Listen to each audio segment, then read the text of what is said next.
ನಾವು ಆಗ್ಲೇ ಹೇಳಿದ್ವಿ, ಶ್ವೇತಾ ಭಟ್ಗೆ ರಾಜಕೀಯದ ಗಂಧ ಗಾಳಿ ಗೊತ್ತಿಲ್ಲ. ಅಂಥವರನ್ನ ಕರ್ಕೊಂಡ್ಬಂದು ನರೇಂದ್ರ ಮೋದಿ ವಿರುದ್ಧ ಚುನಾವಣೆಗೆ ನಿಲ್ಲಿಸಿದ ಕಾಂಗ್ರೆಸ್ ಗುಜರಾತ್ನಲ್ಲಿ ತನಗೆಂತಹ ದೈನೇಸಿ ಸ್ಥಿತಿ ಇದೆ ಅನ್ನೋದನ್ನ ತೋರಿಸಿಕೊಂಡಿದೆ. ಈಗ ಶ್ವೇತಾ ಭಟ್ ಮನಸ್ಸಿನಲ್ಲಿ ಹೋರಾಟದ ಕಿಚ್ಚಿದೆ. ಗೆಲ್ಲುವ ಭರವಸೆ ಮಾತ್ರ ಕಾಣಿಸ್ತಾ ಇಲ್ಲ. अब तक हम देखते आए हैं, जब भी कोई बड़ा लीडर के सामने एक आम आदमी इलेक्शन में खड़ा हो जाता है तो पहले ही अनाउंस कर देता है कि ये सैद्धांतिक युद्ध है, आइडियोलॉजिकल वॉर है, मैं जीतने के लिए खड़ा नहीं हुआ हूँ. मगर आपका तो बॉडी लैंग्वेज ऐसे लग रहा है कि आपने तय कर दिया है कि कांटे का टक्कर दूंगी. तय कर लिया है पक्का, क्योंकि ये एक वाइफ, एक मदर, एक daughter in law, all mix in one एक ओपिनियन है, एक महिला का ओपिनियन है जिसके घर पे आन बनी है. मैं ये टॉलरेट नहीं करने वाली. ये आज मेरे घर पे हुआ है, इतने के घर में हुआ होगा, may be in a different way. और जिन लोगों के साथ नहीं हुआ वो ऐसा भी नहीं सोचे कि नहीं होगा. काफ़ी दिनों से कैंपेन पे जा रहे हैं, माहौल कैसे लग रहा है आपको? आप नहीं मानोगे, मैं पूरे मणिनगर में घूम रही हूँ, कोई डिस्क्रिप्शन नहीं है मेरे दिमाग में, एज अ कॉन्स्टिट्यूएंसी घूम रही हूँ. मगर कितने एरियाज़ मणिनगर में ऐसे हैं जहाँ पानी नहीं है, गटर्स नहीं हैं, वहाँ रोड्स नहीं हैं, ट्रांसपोर्टेशन नहीं है, अस्पताल नहीं है, सरकारी स्कूल्स नहीं हैं. आप तो अहमदाबाद सिटी की बात कर रहे हैं. अहमदाबाद सिटी सीएम साहब की कॉन्स्टिट्यूएंसी, जो अब मेरी भी कॉन्स्टिट्यूएंसी, उसकी बात कर रही हूँ.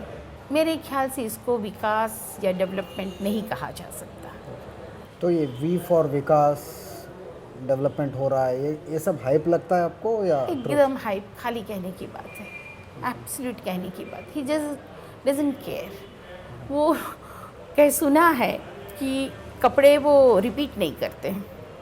यहाँ लोगों को पहनने को कपड़े नहीं है. अब how can anybody afford this? सद्भावना करोड़ों रुपयों की, 3D, पता नहीं वो लोगों के पैसे से क्या करना चाहते हैं, क्यों ये सब करना चाहते हैं. तो आप एक अलग ही गुजरात की बात कर रहे हैं, मतलब जो सच्चा है वो देख के आई हूँ, उसी की बात कर रही हूँ. अच्छा. इनफैक्ट पहले जैसे मैंने कहा कि मैंने तय कर लिया था कि जहाँ से खड़े रहेंगे वहाँ से खड़ी रहूँगी. उनको ऐसा है कि उनको कोई क्वेश्चन नहीं कर सकता, तो वहीं से उन्हीं की कॉन्स्टिट्यूएंसी से एक महिला होके, नॉन पॉलिटिकल होके, आंखों में आंखें डाल के खड़ी रहूँगी. तो ये तय किया था. मैं 2 दिन से अहमदाबाद में घूम रहा हूँ, एक बात सुनने को मिल रहा है, 10 साल से शांति है अहमदाबाद में. पहले तो बार बार कर्फ्यू होता था, ये वो. क्या सचमुच जैसे बताया जा रहा है वैसे हिंदू मुस्लिम सद्भावना आ चुकी है यहाँ पे? बिल्कुल नहीं. इट्स अगेन अ मिथ, खाली बातें हैं.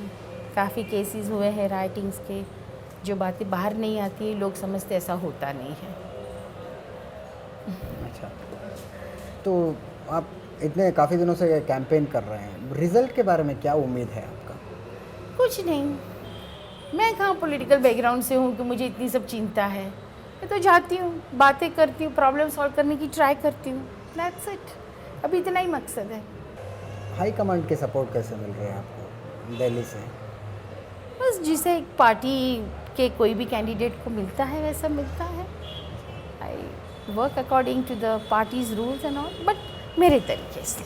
इलेक्शन के बाद क्या होगा madam? Shweta Bhatt will be a politician? नहीं बन पाऊंगी. It's not my personality basically. Politician माने in what sense you are saying वो, मगर मैं I will continue helping people, that's for sure. Ground realities कुछ भी हो, एक बात तो मानना पड़ेगा है कि मोदी जी के फॉर बहुत बड़ा माहौल क्रिएट हो चुका है. बताया जा रहा है कि इस बार वो 125 क्षेत्रों में जीतेंगे. ये सब देखते हुए क्या आपको लग रहा है कि कहीं पे हिचकिचाहट कि ये क्या खड़ा हो गई, मैं खड़ी हो गई? नहीं, बिल्कुल ही नहीं, बिल्कुल ही नहीं. आपका एक प्रेस कॉन्फ्रेंस के बारे में मैं पढ़ रहा था, आपने जीपीपी को रिक्वेस्ट किया, गुजरात परिवर्तन पार्टी को, कि आपके खिलाफ कोई उम्मीदवार खड़ा ना करे. वो बात वो भी माने. तो इस तरीके से देखा जाए तो इक्वेशन कुछ बदलते नज़र आ रहा है आपको? केशु भाई बहुत ही सीनियर और सुलझे हुए पॉलिटिशियन हैं. उन्होंने मेरी अपील तुरंत स्वीकार कर ली और सपोर्ट भी डिक्लेयर किया. इससे बड़ी बात और क्या हो सकती है। सो मेरे लिए बहुत बड़ी बात है। I am grateful to him. अगर आप गुजरात कांग्रेस की बात करेंगे तो ऐसा तो नहीं लग रहा है ना कि यहाँ कुछ गड़बड़ हो रहा है, एक नेता उभर कर नहीं आ रहा है, prime minister chief minister candidate ये है, वो एक नेता, उनके स्टेटमेंट्स अगर आप अखबार में पढ़ेंगे तो सच बात बोलूँ तो मैं एकदम everything is political not so systematic in Gujarat Congress. ऐसा तो नहीं है, मगर एक दूसरी बात ये भी है कि मैं एकदम पॉलिटिक्स की आदमी नहीं हूँ। मैं I am not eligible to make any comments on such. अगर कुछ मेरी सोच भी पॉलिटिकल नहीं है, so I am not the right person to answer this question basically. Shweta Bhatt ji, बहुत खुशी हुई आपसे बात करके। ऐसा लग रहा था कि आप जो कुछ भी बोले अपने मन से बोल रहे थे। वही आता है, दूसरा नहीं आता है। इनफैक्ट दिल से ही बात करती हूँ, बस ऐसे ही जाती हूँ। That's it. Thank you very much for talking to Suvarna. My pleasure, my pleasure. So ಇದು ಶ್ವೇತಾ ಭಟ್ ಅವರ ಮನದಾಳದ ಮಾತುಗಳಾಗಿತ್ತು. ನಿಜಕ್ಕೂ ಮಾತಾಡೋದನ್ನೆಲ್ಲ ಒಬ್ಬ ಪರಿಪೂರ್ಣ ಮಹಿಳೆಯಾಗಿ ಮಾತಾಡಿದ್ರೆ ಹೊರತಾಗಿ ಒಬ್ಬ ಸೀಸನ್ಡ್ ಪಾಲಿಟಿಷಿಯನ್ ಆಗಿ ಅವರು ಮಾತಾಡಲಿಲ್ಲ.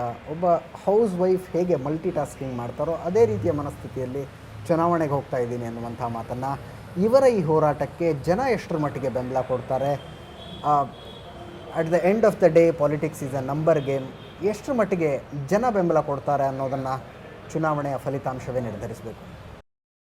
ಹೀಗೆ ಮಾತಾಡ್ತಾರೆ ನರೇಂದ್ರ ಮೋದಿ ವಿರುದ್ಧದ ಕಾಂಗ್ರೆಸ್ ಅಭ್ಯರ್ಥಿ ಶ್ವೇತಾ ಭಟ್. ಈ ಚುನಾವಣೆ ರಾಜಕೀಯ ಸೋಲು ಗೆಲುವುಗಳ ಲೆಕ್ಕಾಚಾರ ಏನೇ ಇರಲಿ, ಆ ಹೆಣ್ಣು ಮಗಳಿಗೆ ತುಂಬು ಹೃದಯದಿಂದ ಒಂದು ಆಲ್ ದಿ ಬೆಸ್ಟ್ ಹೇಳದೇ ಇರೋದಕ್ಕೆ ಸಾಧ್ಯ ಆಗಲಿಲ್ಲ. ಈಗ ಇನ್ನೊಂದು ಬೇರೆ ಸುದ್ದಿ. ನರೇಂದ್ರ ಮೋದಿ ಪರವಾಗಿ ಗುಜರಾತ್ನಲ್ಲಿ ಪ್ರಚಾರ ಮಾಡೋದಕ್ಕೆ ಕರ್ನಾಟಕದ ಮುಖ್ಯಮಂತ್ರಿಗಳು, ಉಪಮುಖ್ಯಮಂತ್ರಿಗಳು, ಮಂತ್ರಿಗಳು ಅಹಮದಾಬಾದ್ಗೆ ಹೋಗಿದ್ರು. ಇದು ಜೋಕ್ ಅಲ್ಲ, ಸತ್ಯ. ಒಂದು ಸಣ್ಣ ಬ್ರೇಕ್ನ ನಂತರ ಆ ವಿಷಯ ಹೇಳ್ತೀವಿ.